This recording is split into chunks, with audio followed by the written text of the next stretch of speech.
Welcome to Burlap Teachers. Enjoy the video. In this video, I will explain how to use an embroidery frame. First, separate the two rings of your embroidery hoop.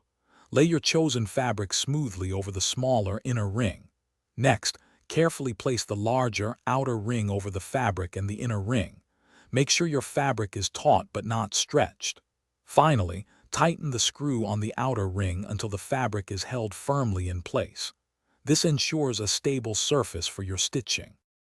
Achieving the right fabric tension is crucial for neat stitches. Your fabric should feel as taut as a drumhead when tapped.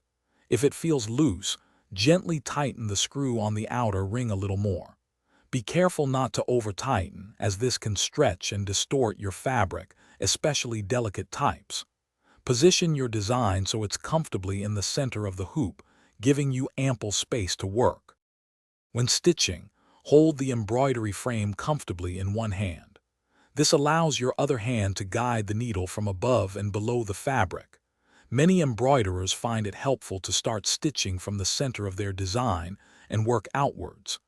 This prevents puckering and keeps your fabric smooth. Don't hesitate to rotate the frame as you work to maintain a comfortable and ergonomic stitching angle. Once your embroidery is complete, simply loosen the screw on the outer ring and carefully remove your fabric.